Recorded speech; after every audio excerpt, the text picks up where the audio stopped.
여기 영국의 국제공항, 한 명의 중국 유학생이 난동을 부리고 있습니다. 이게 무슨 차별이야? 왜 나만 저기로 가야 해?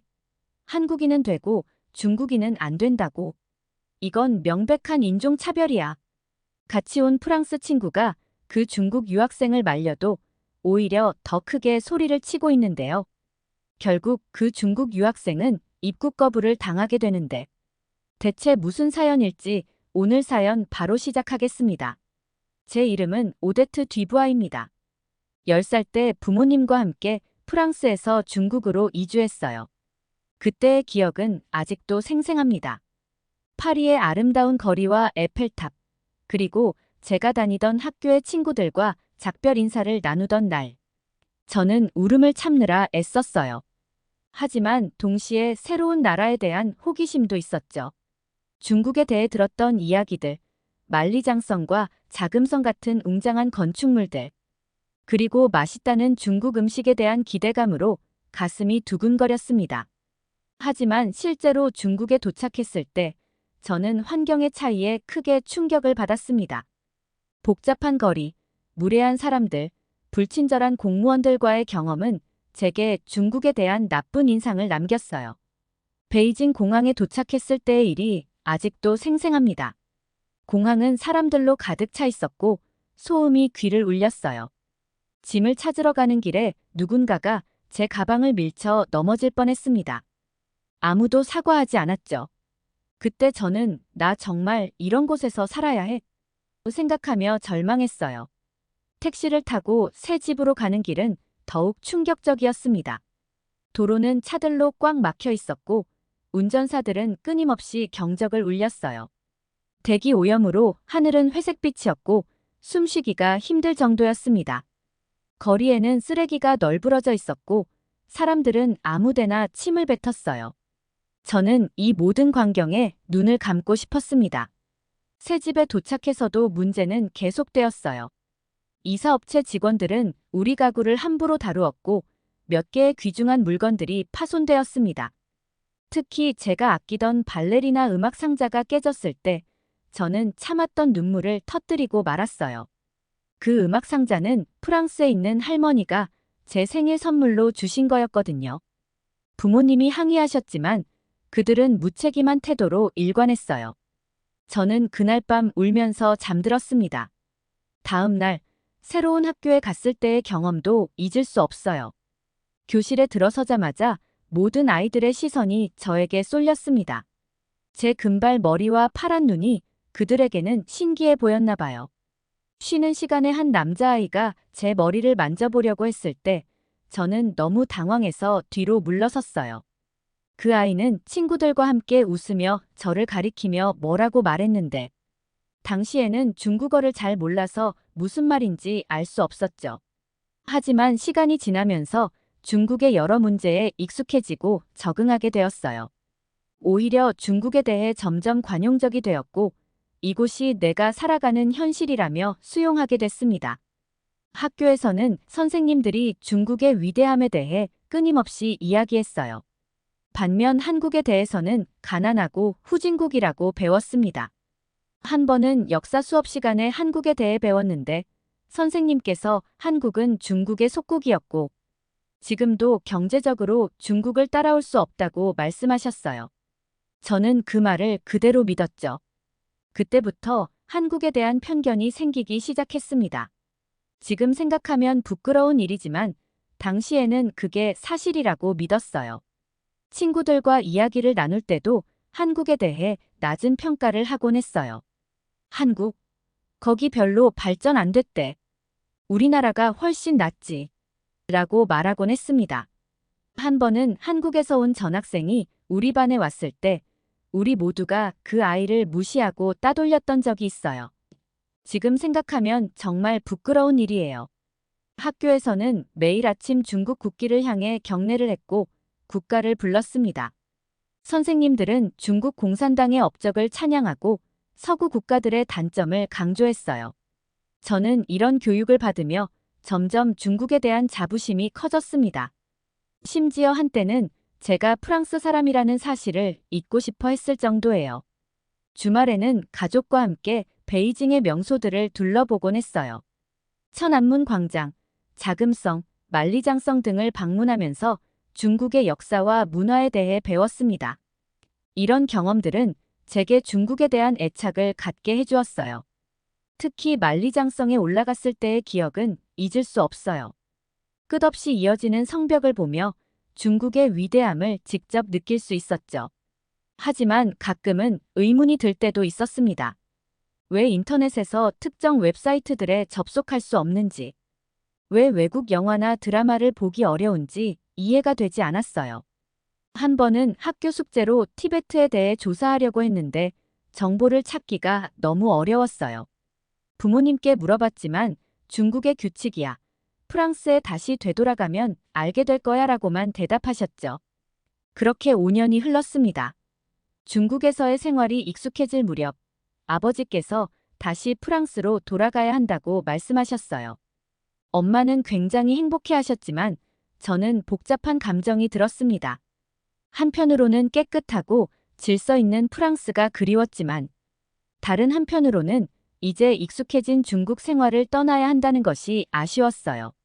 중국에서의 마지막 날, 저는 창밖을 바라보며 생각에 잠겼습니다. 5년 전 처음 왔을 때는 모든 것이 낯설고 불편했지만 이제는 이 혼잡하고 시끄러운 도시가 제 집처럼 느껴졌어요. 제가 다니던 학교, 친구들, 그리고 즐겨 찾던 장소들을 떠나야 한다고 생각하니 가슴이 아팠습니다. 프랑스로 돌아가는 비행기 안에서 저는 창밖을 바라보며 지난 5년을 되돌아보았어요. 중국에서의 경험이 저를 어떻게 변화시켰는지, 그리고 앞으로 프랑스에서의 삶은 어떨지 궁금했습니다. 한편으로는 설레는 마음도 있었어요. 오랜만에 할머니를 뵐 수 있다는 생각에 미소가 지어졌죠. 오랜만에 프랑스로 돌아온 저는 중국에서 익숙해진 환경과는 완전히 다른 깨끗하고 자유로운 환경에 다시 적응하기 시작했어요. 파리의 거리를 걸으며 느낀 첫 인상은 조용함이었습니다. 중국에서는 항상 시끄럽고 복잡했는데 파리는 그에 비해 너무나 조용하고 여유로웠어요. 사람들은 서로를 배려하며 걸어다녔고 차들도 보행자를 위해 멈춰 섰습니다. 이런 모습들이 제게는 새롭게 다가왔어요. 특히 기억에 남는 건 첫날 아침이에요. 창문을 열었을 때 들려오는 새소리와 맑은 공기가 너무나 신선했어요. 중국에서는 항상 매연 냄새가 나고 소음이 심했는데 이렇게 조용하고 깨끗한 환경이 오히려 낯설게 느껴졌죠. 가장 놀라웠던 건 인터넷 환경이었습니다. 중국에서는 접속할 수 없었던 웹사이트들을 자유롭게 볼 수 있었어요. 유튜브, 페이스북, 트위터 등 소셜미디어 사이트들을 마음껏 이용할 수 있다는 사실이 신기했습니다. 처음으로 유튜브를 켰을 때 저는 밤새도록 다양한 영상을 보며 시간 가는 줄 몰랐어요. 특히 중국에서 접하지 못했던 세계 뉴스를 볼 수 있다는 게 정말 좋았습니다. 학교 생활도 많이 달랐어요. 중국에서는 매일 아침 국기에 대한 경례와 국가 제창이 있었지만 프랑스에서는 그런 의식이 없었습니다. 수업 시간에도 선생님들은 학생들의 자유로운 의견 표현을 장려했어요. 처음에는 이런 분위기가 낯설었지만 점차 자유롭게 생각을 표현하는 것에 익숙해져 갔습니다. 어느 날 세계사 수업 시간에 한국에 대해 배우게 되었어요. 선생님께서 한국의 경제 발전과 문화적 영향력에 대해 설명하셨는데 저는 깜짝 놀랐습니다. 중국에서 배웠던 내용과는 완전히 달랐거든요. 선생님은 한국이 짧은 시간 안에 놀라운 경제 성장을 이루었고 현재 세계적인 기술 강국이라고 말씀하셨어요. 저는 혼란스러웠습니다. 중국에서 배운 내용과 너무 달랐거든요. 수업이 끝난 후 저는 집에 와서 바로 인터넷 검색을 시작했습니다. 한국에 대한 정보를 찾아보면서 제가 얼마나 잘못된 정보를 가지고 있었는지 깨달았어요. 한국은 세계적인 기술 강국이었고 경제 발전 속도도 놀라웠습니다. 삼성, 현대, LG 같은 기업들이 세계 시장에서 큰 영향력을 가지고 있다는 사실에 놀랐어요. 특히 한류의 세계적인 인기에 대해 알게 되었을 때 저는 충격을 받았어요. 제가 중국에서 들었던 가난하고 후진국인 한국이라는 이미지는 완전히 허물어졌습니다. 이런 경험을 통해 저는 정보의 자유로운 접근이 얼마나 중요한지 깨달았어요. 중국에서는 정부가 통제하는 정보만을 접할 수 있었지만 프랑스에서는 다양한 시각과 의견을 자유롭게 접할 수 있었습니다. 저는 점점 더 많은 것들을 알고 싶어졌어요. 한국뿐만 아니라 다른 나라들에 대해서도 공부하기 시작했습니다. 중국에 대해서도 다시 공부했어요. 중국의 장점뿐만 아니라 단점에 대해서도 알게 되었고 균형 잡힌 시각을 가지려고 노력했습니다. 이 과정에서 제 자신에 대해서도 많이 생각하게 되었어요. 제가 얼마나 편견에 사로잡혀 있었는지, 그리고 그 편견이 얼마나 쉽게 깨질 수 있는지 깨달았습니다. 프랑스에서의 새로운 삶은 저에게 많은 도전이었지만 동시에 큰 기회이기도 했습니다. 저는 이 기회를 통해 더 넓은 세상을 보고 더 깊이 생각하는 사람으로 성장할 수 있었어요. 대학에 입학하면서 저의 세계는 더욱 넓어졌습니다. 다양한 국적의 학생들과 함께 공부하게 되었고, 그 중에는 중국 학생들과 한국 학생들도 있었어요. 처음에는 중국 학생들과 더 친하게 지냈습니다. 같은 언어를 사용할 수 있다는 점이 편했거든요. 하지만 시간이 지나면서 중국 학생들과 한국 학생들 사이에 미묘한 갈등을 느끼기 시작했습니다. 중국 친구들은 여전히 한국에 대해 편견을 가지고 있었어요. 한국의 문화나 기술에 대해 이야기할 때마다 비하하는 말을 하곤 했습니다. 반면 한국 친구들은 이런 태도에 불쾌해하면서도 대부분 조용히 참아 넘겼어요.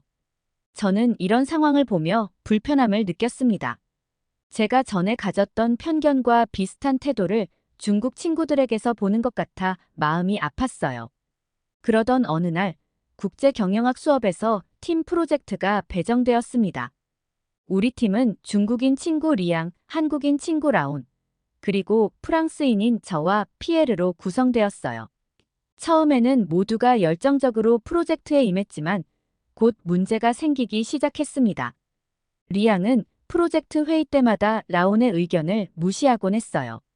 너희 나라는 작아서 글로벌 비즈니스에 대해 잘 모를 거야 라는 식의 발언을 서슴지 않았죠. 라온은 처음에는 참았지만 점점 불편한 기색을 감추지 못했습니다. 한 번은 회의 중 커피를 마시다가 실수로 라온의 노트북에 커피를 쏟은 적이 있었어요. 리앙은 사과는커녕 오히려 라온을 비난했죠. 너희 나라 제품은 이렇게 약해. 중국 노트북이었으면 이런 일 없었을 텐데. 라온은 조용히 참고 노트북을 닫기 시작했어요. 저는 그 모습을 보며 마음이 아팠습니다. 저는 이 상황을 어떻게 해결해야 할지 고민했어요. 한편으로는 리앙의 태도가 잘못됐다고 생각했지만 다른 한편으로는 제가 개입하면 상황이 더 악화될까봐 걱정됐습니다. 그러던 중 한 번은 리앙이 너무 심하게 라온을 무시하는 발언을 했어요. 한국 기업들은 중국 기업의 하청업체 수준이잖아. 내가 뭘 안다고 그래. 이 말에 라온은 참지 못하고 자리를 박차고 나가버렸습니다. 저는 그 순간 더 이상 침묵할 수 없다고 느꼈어요. 리앙에게 말했습니다. 내가 하는 말은 옳지 않아.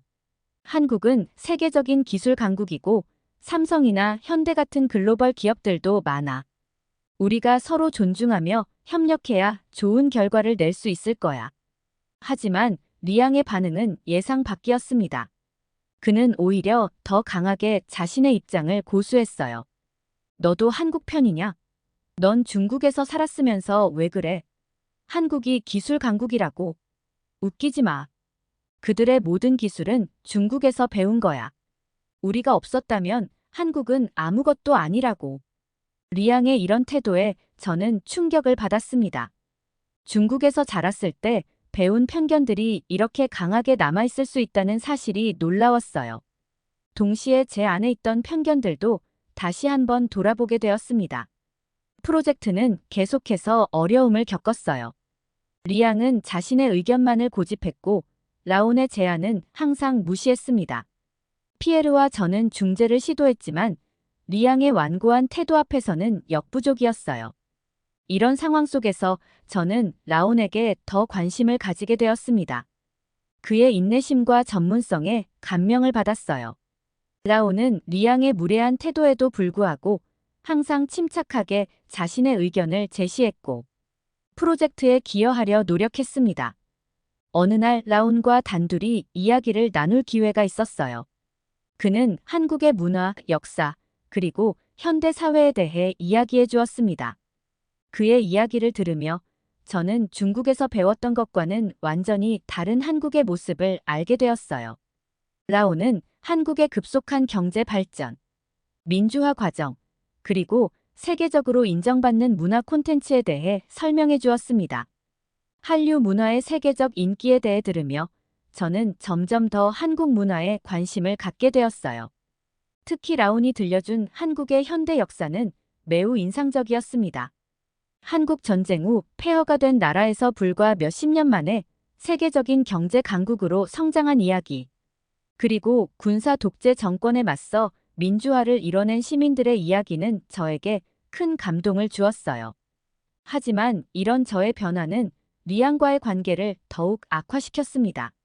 리앙은 제가 라온과 가까워지는 것을 못마땅해 했고 저를 배신자라고 부르기 시작했어요. 그는 점점 더 고립되어 갔고 팀 프로젝트에도 소극적으로 참여하기 시작했습니다. 프로젝트 진행될수록 팀의 분위기는 최악이 되었어요.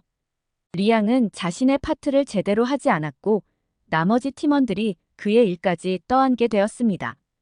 우리는 밤을 새워가며 프로젝트를 진행했지만 팀워크의 부재로 인해 결과물의 질은 기대에 미치지 못했어요. 프로젝트의 분위기가 최악으로 치닫자 저는 어떻게든 상황을 개선해 보려고 노력했습니다. 고민 끝에 팀원들에게 제안을 했어요.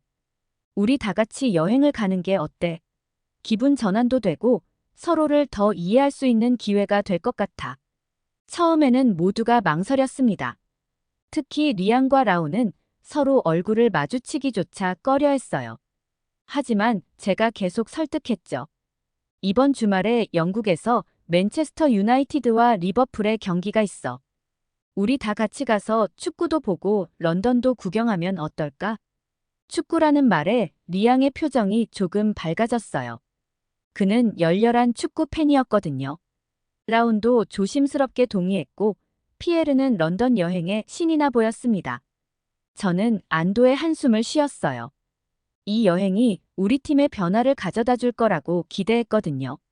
드디어 여행 당일 우리는 들뜬 마음으로 히드로 공항에 도착했습니다. 하지만 예상치 못한 문제가 발생했어요. 피에르와 라온은 자동 입국 심사대를 통해 빠르게 입국했지만 리앙은 그럴 수 없었습니다. 리앙의 얼굴이 순식간에 일그러졌어요. 그는 격분한 목소리로 외쳤습니다. 이게 무슨 차별이야? 왜 나만 저기로 가야 해? 한국인은 되고 중국인은 안 된다고. 이건 명백한 인종차별이야. 저는 당황했지만 침착하게 설명하려 노력했어요. 리앙, 진정해. 이건 차별이 아니라 단순히 국가 간 협정의 차이일 뿐이야. 한국과 영국이 비자 면제 협정을 맺어서 그래. 하지만 리앙은 제 말을 들으려 하지 않았습니다. 오히려 더 크게 소리치기 시작했어요. 그게 바로 차별 아니야? 왜 중국과는 그런 협정을 안 맺는 건데? 중국이 얼마나 큰 나라인데. 공항 직원들이 다가오기 시작했고 주변 사람들의 시선이 우리에게 집중되었습니다. 저는 너무 당황스러웠어요. 리앙의 행동이 부끄럽기도 했지만 한편으로는 그를 이해하려고 노력했습니다. 리앙의 팔을 잡고 일반 입국 심사대로 향했어요. 리앙, 제발 진정해. 여기서 소란을 피우면 우리 모두 입국을 거부당할 수도 있어. 내 마음은 이해해. 하지만 지금은 참는 게 좋을 것 같아. 리앙은 여전히 화가 난 표정이었지만 조금은 누그러진 것 같았어요. 그는 씩씩거리며 말했습니다. 알았어. 하지만 이건 정말 불공평해. 언젠가는 중국도 저렇게 대우받을 거야. 아니, 그보다 더 잘 대우받게 될 거라고. 저는 한숨을 쉬며 생각했어요. 이번 여행이 과연 우리 팀에 도움이 될까? 하지만 포기할 순 없었습니다. 어떻게든 이 여행을 통해 팀의 단합을 이뤄내고 싶었어요. 그리고 무엇보다 리앙의 고정관념과 편견을 조금이라도 바꿀 수 있기를 간절히 바랐습니다. 일반 입국 심사대에서 기다리는 동안 저는 리앙과 대화를 시도했어요. 축구 이야기를 하며 그의 기분을 풀어주려고 노력했습니다. 조금씩 리앙의 표정이 풀어지는 것을 보며 이번 여행이 어쩌면 우리에게 새로운 기회가 될 수 있을지도 모른다는 희망이 생겼습니다. 하지만 우리에게는 더 큰 문제가 기다리고 있었어요. 리앙이 제출한 비자를 확인한 입국 심사관은 고개를 저었어요. 죄송합니다만 이 비자로는 영국에 입국할 수 없습니다. 쉔겐 비자는 영국에서 유효하지 않습니다. 리앙의 얼굴이 창백해졌습니다.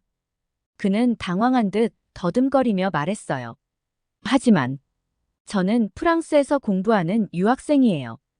이 비자로 다른 유럽 국가들은 다 갈 수 있었는데 저도 함께 상황을 설명하려 노력했지만 입국 심사관의 표정은 변하지 않았습니다. 영국은 쉔겐 협정에 속하지 않습니다. 별도의 비자가 필요합니다. 리앙은 점점 더 초조해졌어요. 그는 애원하듯 말했습니다. 제발요, 저희는 축구 경기를 보러 왔어요. 이미 티켓도 샀고 호텔도 예약했다고요. 무언가 방법이 있지 않을까요? 하지만 아무리 사정해도 소용이 없었습니다. 결국 리앙의 입국이 거부되었어요. 저는 리앙과 함께 입국장 밖으로 나왔습니다. 그의 표정은 분노와 좌절감으로 가득 차 있었어요. 이게 말이 돼? 내가 왜 이런 대우를 받아야 하는 거야? 리앙이 화를 내며 말했습니다. 너희들은 비자 없이 다 들어갈 수 있는데 나만 못 들어가. 이건 명백한 차별이라고. 저는 리앙을 진정시키려 노력했어요. 리앙, 이건 우리가 미처 확인하지 못한 실수야. 차별이 아니라 단순히 비자 규정의 문제일 뿐이야. 하지만 리앙은 제 말을 듣지 않았습니다. 그는 계속해서 분노를 표출했고 주변 사람들이 우리를 이상한 눈으로 바라보기 시작했어요. 결국 저는 어려운 결정을 내려야 했습니다. 리앙에게 혼자 파리로 돌아가야 할 것 같다고 말했어요. 리앙은 씩씩거리며 인사도 없이 가버렸습니다. 저는 무거운 마음으로 입국장으로 향했습니다. 라온과 피에르는 상황을 듣고 안타까워했지만 우리는 계획대로 여행을 진행하기로 했습니다. 런던에 도착한 후 우리는 프리미어리그 경기를 관람했고 도시의 명소들을 둘러보았어요. 며칠 후 파리로 돌아왔을 때 리앙의 표정은 여전히 어두웠습니다. 하지만 놀랍게도 그는 더 이상 라온에게 시비를 걸지 않았어요. 그는 조용히 프로젝트에 참여했고 때로는 라온의 의견을 경청하기도 했습니다. 영국 공항에서의 경험이 그에게 큰 충격을 주었던 것 같았어요. 우리는 매일 밤늦게까지 도서관에 모여 프로젝트를 진행했어요. 각자의 강점을 살려 역할을 분담했고 서로의 부족한 점을 채워주었습니다. 리앙은 중국 시장에 대한 깊은 이해를, 라온은 한국 기업들의 글로벌 전략을, 피에르는 유럽 시장에 대한 분석을, 그리고 저는 이 모든 것을 종합하여 글로벌 전략을 수립하는 역할을 맡았어요. 프로젝트가 막바지에 접어들었을 때 우리는 밤을 새워가며 발표 준비를 했습니다. 피곤했지만 모두의 얼굴에는 뿌듯함이 가득했어요. 우리가 함께 이뤄낸 결과물이 자랑스러웠거든요. 발표 당일 우리 팀은 최고의 평가를 받았습니다. 교수님은 우리의 프로젝트가 다양한 문화적 시각을 잘 반영하고 있으며 글로벌 시장에 대한 깊이 있는 이해를 보여준다고 칭찬해 주셨어요. 이 순간 우리가 겪었던 모든 어려움과 갈등이 값진 결실로 돌아온 것 같았습니다. 발표가 끝나고 리앙이 저에게 다가와 사과했습니다. 그는 자신이 이기적이었다는 것을 인정했고 이번 경험을 통해 많은 것을 배웠다고 말했어요. 프로젝트가 끝난 후 저는 이 경험을 통해 많은 생각을 하게 되었습니다. 특히 중국에서 자랐던 시절, 한국을 무시하도록 교육받았던 기억이 선명하게 떠올랐어요. 리앙의 모습을 보며 저는 중국인 친구들의 편협한 시각과 우물안 개구리 같은 삶을 떠올리게 되었습니다. 점점 중국 친구들이 불쌍하게 느껴지기 시작했어요. 저는 프랑스로 돌아와 자유롭게 정보에 접근하고 새로운 시각을 가질 수 있는 기회를 얻었지만 중국에서 살고 있는 많은 친구들은 그렇지 못하다는 생각이 들었습니다. 그들은 여전히 정부의 통제 아래 제한된 정보만을 접하고 있을 거예요. 이런 생각을 하면서 저는 라온과 더 가까워지게 되었습니다. 프로젝트를 함께 하면서 우리는 많은 대화를 나눴어요. 라온은 저에게 한국의 현대 문화와 기술에 대해 자랑스럽게 이야기해 주었습니다. 라온이 들려주는 한국의 모습은 제가 중국에서 배웠던 것과는 완전히 달랐어요. 세계적인 기업들, 최첨단 기술, K-팝과 같은 문화 콘텐츠의 세계적 인기, 그리고 민주주의 국가로서의 발전 과정 등 모든 것이 새롭고 흥미로웠습니다. 이야기를 들으면 들을수록 한국이 점점 더 궁금해졌어요. 중국에서 배웠던 왜곡된 정보들과는 전혀 다른 한국의 모습에 대한 호기심이 점점 커졌습니다. 저는 이 모든 것을 직접 눈으로 확인하고 싶어졌어요. 그래서 결심했습니다. 다가오는 방학 때 한국을 방문하기로 한 거예요. 실제로 한국의 문화를 경험하고 중국에서 배운 것과 얼마나 다른지 직접 확인해 보고 싶었습니다. 라온에게 이 계획을 이야기하자 그는 기뻐하며 도와주겠다고 했어요. 라온과 함께 여행 계획을 세우기 시작했습니다. 서울, 부산, 제주도 등 한국의 주요 도시들을 방문하고 전통 문화와 현대 문화를 모두 체험해 볼 수 있는 일정을 짰어요. 한국의 유명한 기업들을 방문하는 것도 계획에 넣었습니다.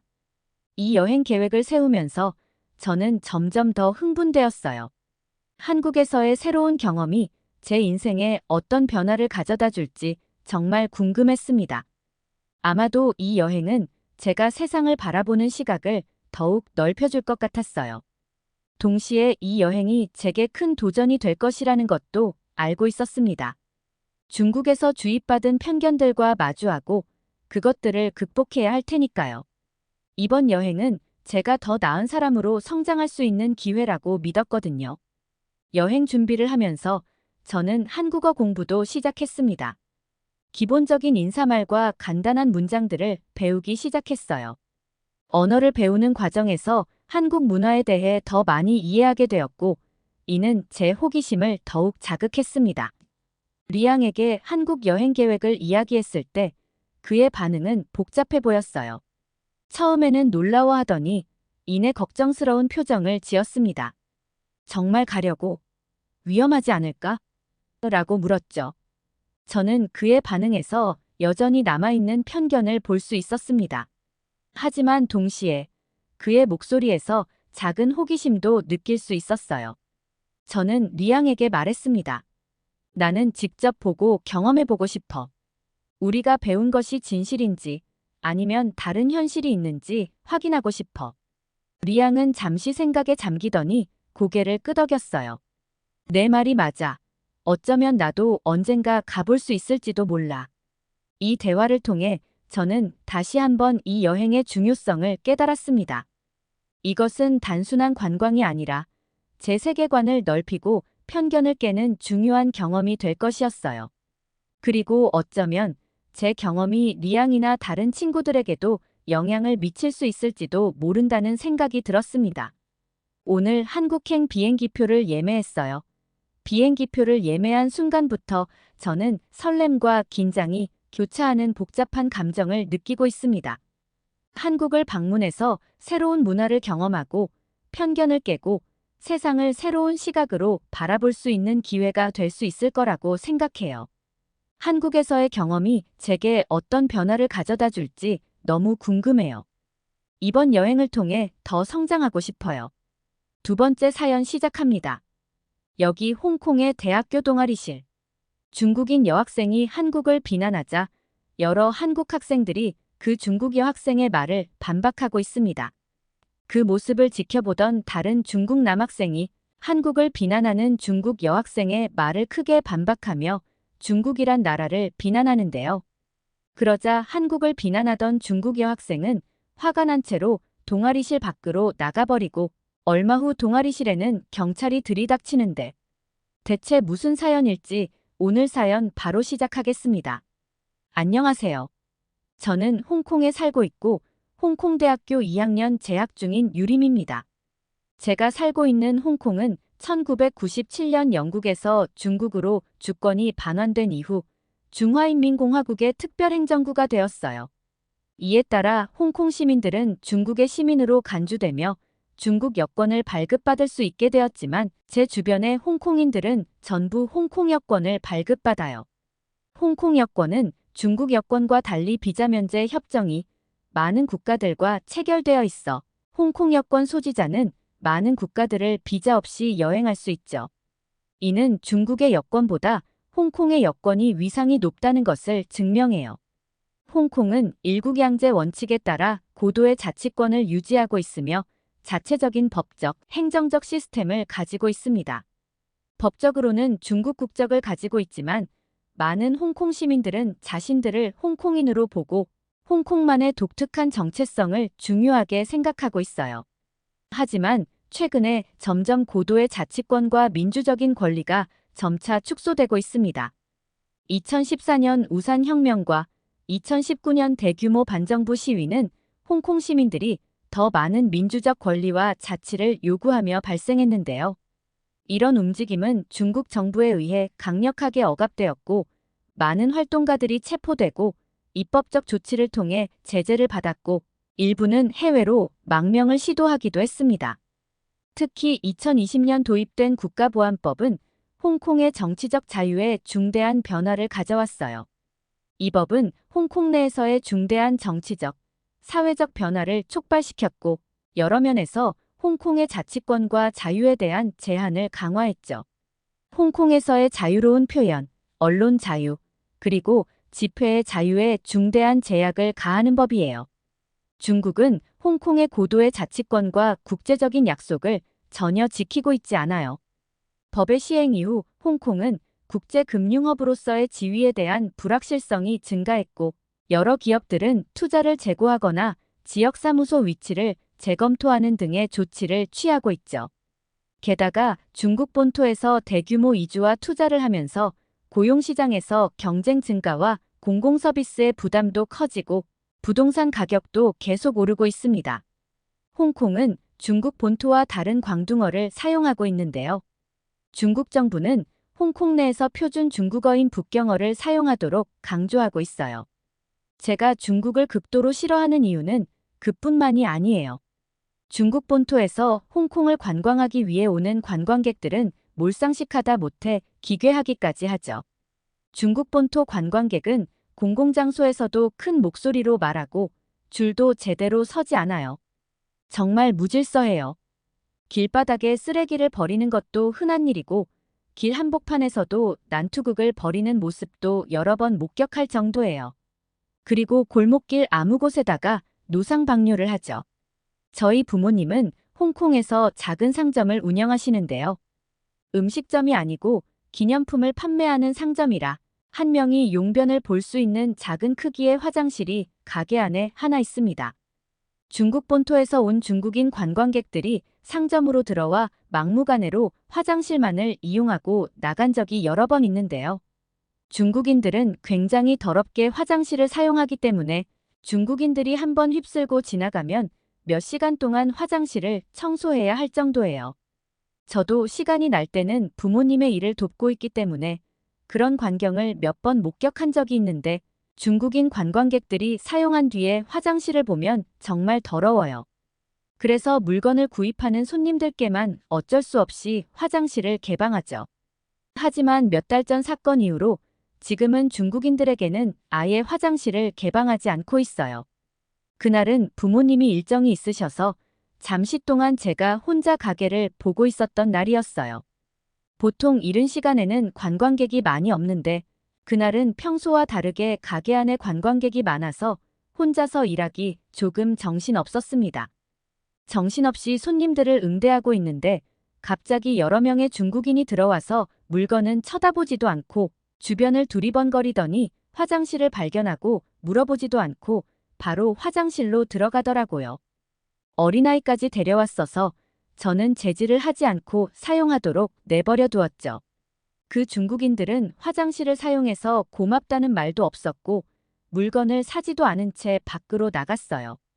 문제는 그 중국인들이 우리 상점에서 화장실을 이용한 것을 목격한 다른 중국인들이 계속해서 화장실만을 사용하기 위해 들어오기 시작했습니다. 화장실을 사용하기 위한 줄은 문 밖에까지 서 있었고 기념품을 구경하던 손님들은 작은 상점에 많은 인파가 몰리니 피해서 나가버렸죠. 저는 화장실 사용을 제지하려고 했지만 오히려 제게 다른 사람은 사용하고 본인들은 사용하지 못하게 한다며 굉장히 화를 내고 욕설까지 하는 사람도 있었어요. 여러 번 이야기했는데도 막무가내였어요. 경찰에 신고해야 되나 고민하고 있는 사이에 부모님이 가게로 돌아오셨고 부모님이 가게 안에 여러 중국인 관광객들과 한바탕 싸우고 난 뒤에야 상황은 정리될 수 있었습니다. 많은 사람들로 인해 가게는 난장판이 되어 있었고 어쩔 수 없이 문을 잠궈둔 채 가게를 정리하기 시작했어요. 저는 가장 먼저 화장실로 들어갔는데 기겁을 하고 말았죠. 작은 화장실 한 칸에 수십 명의 중국인들이 사용을 하려고 들면서 바닥에 온갖 오물들이 가득하고 변기도 부서져 있었습니다. 중간에 물이 내려가지 않았는지 변기에는 변이 가득했고 바닥에도 대변을 봐놨더라고요. 화장실뿐 아니라 가게에 있던 물건들도 바닥에 떨어져 있고 망가진 물건도 있었는데 심지어 비싼 물건들이 여러 개가 사라져 있었어요.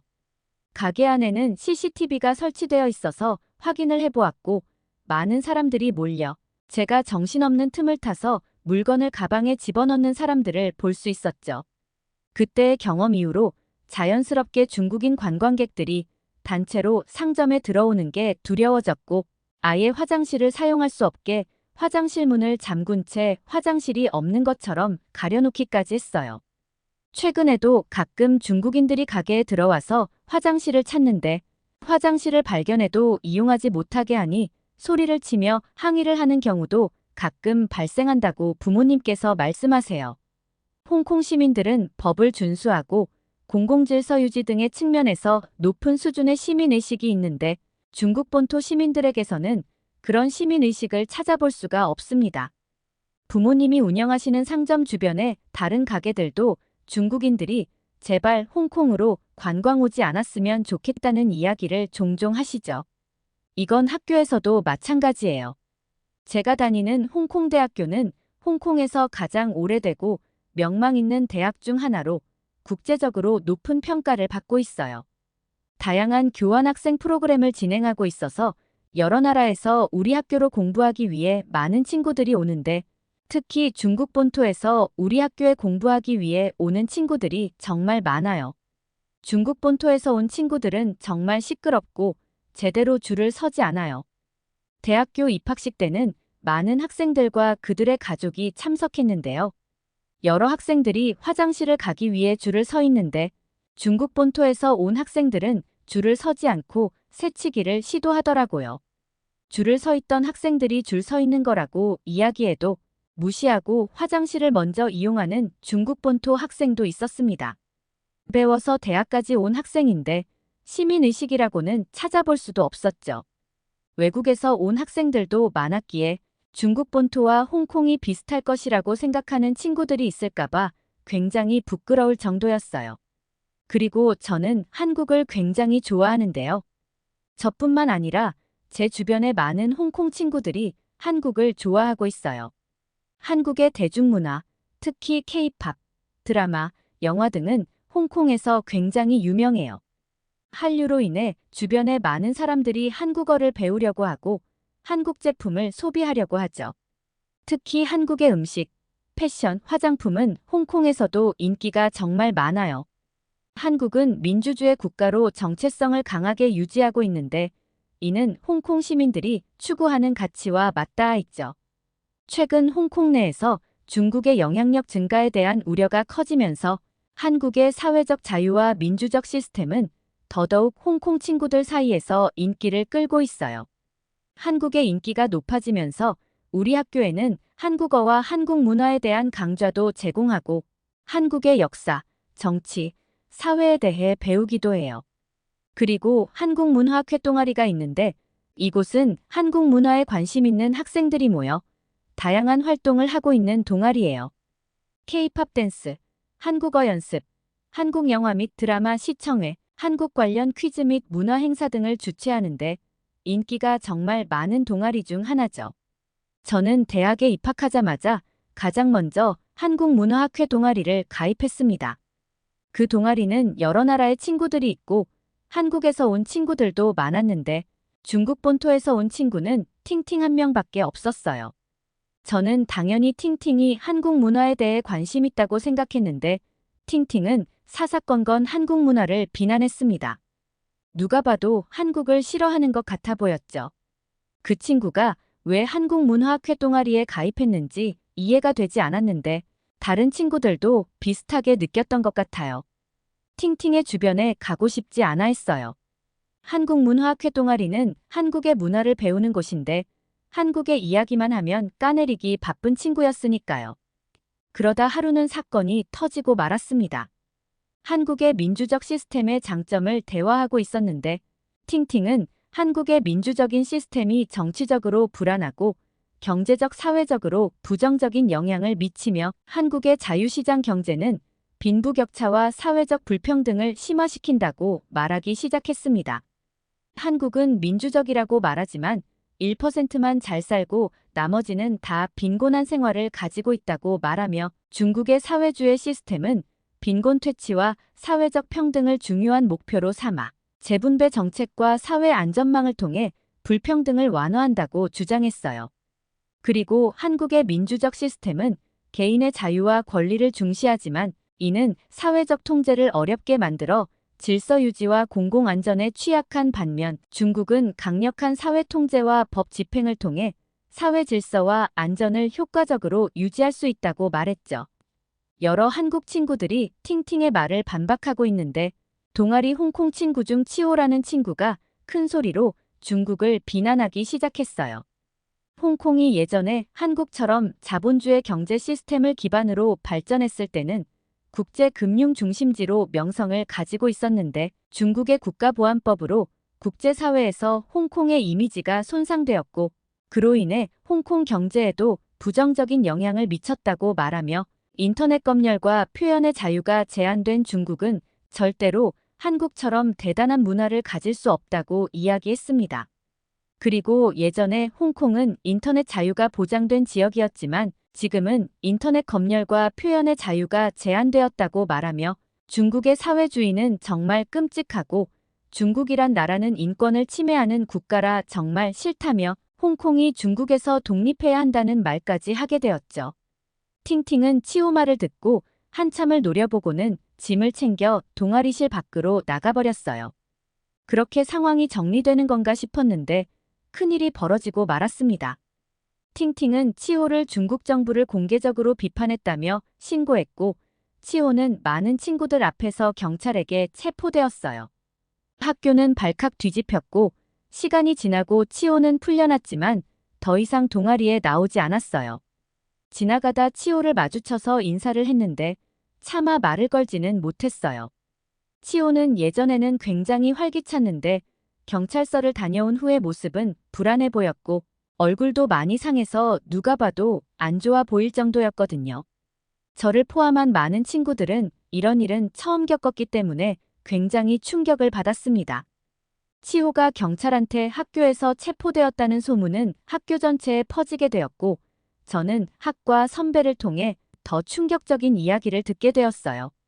선배는 예전에 홍콩대학교는 전통적으로 학문의 자유와 표현의 자유를 중시하는 교육기관이라 학생들이 다양한 정치적 견해를 표명할 수 있는 공간을 제공했었고 2019년과 2020년 홍콩에서 발생한 대규모 시위 동안 많은 홍콩대학교 학생들이 중국 정부와 홍콩 정부의 정책을 공개적으로 비판했다고 했습니다. 그 당시 홍콩대학교 학생회는 공식 성명을 통해 경찰폭력, 국가보안법, 중국 정부의 홍콩 내 간섭을 비판했고 캠퍼스 내에서도 자유홍콩과 같은 슬로건을 외치며 여러 차례 시위와 집회가 열렸다고 말했죠.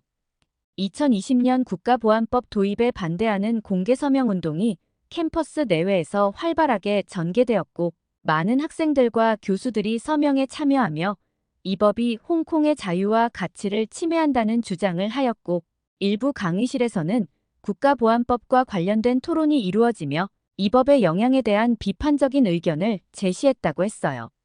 게다가 해외 동문들도 학생들을 지지하며 국제사회에 홍콩을 알리는 활동을 전개하였고, 일부 학생들은 국제 언론과 인터뷰를 통해 중국 정부 정책에 대한 비판을 공개적으로 표명했다고 했죠.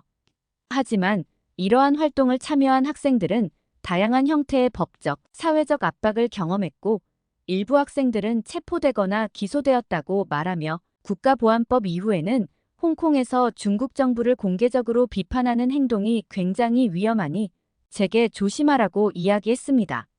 저는 그 당시 대학에 입학한 지 얼마 안 되었고 중국 정부에 대한 반감은 가지고 있었지만 학교 동아리에서 학생들끼리 이야기한 내용으로 체포까지 될 수 있을 것이라고는 생각도 못하고 있었기 때문에 더욱더 충격을 받고 중국이란 나라가 싫어지게 된 것 같아요. 저는 학교에서의 일을 부모님께 말씀드렸는데 굉장히 걱정을 하시며 밖에 나가서 조심하라고 여러 차례 말하세요. 치호를 신고한 팅팅은 여전히 동아리에 나오는데요. 여러 명의 한국 친구들로 인해 지금은 대놓고 한국을 비판하지는 않지만 여전히 중국과 중국 정부를 많은 친구들 앞에서 당당하게 칭찬을 하고 있고 치호가 잘못된 것이라며 이야기하더라고요.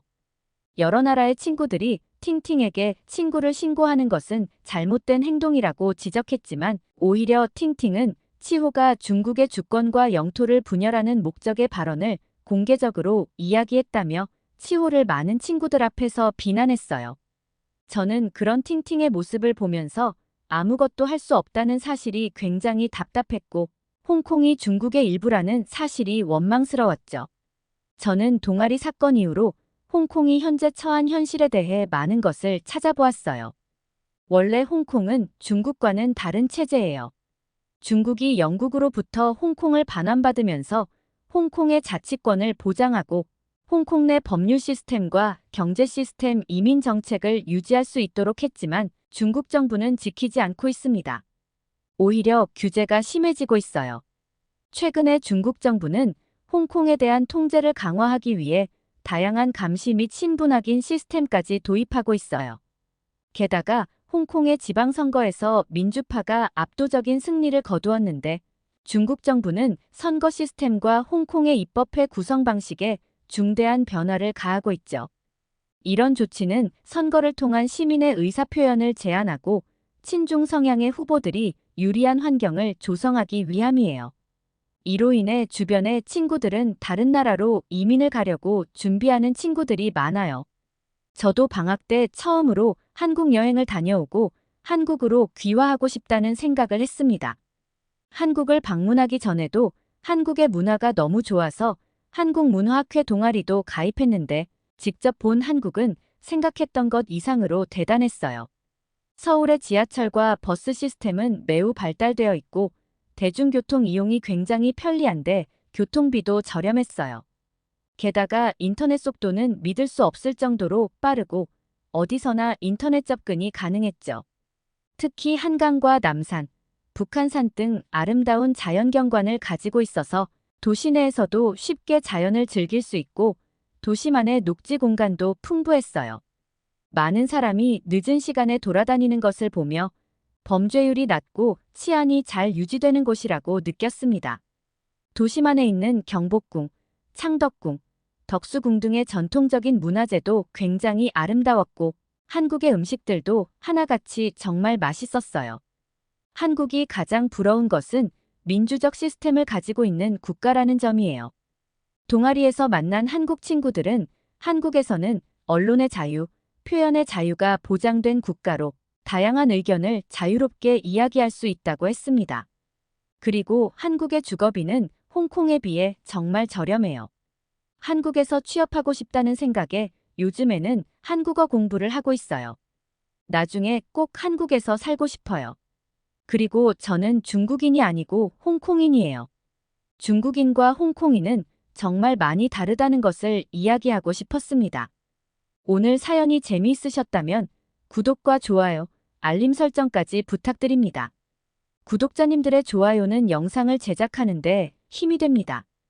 더 재미있는 사연으로 돌아오겠습니다. 이상 감동 탐험이었습니다.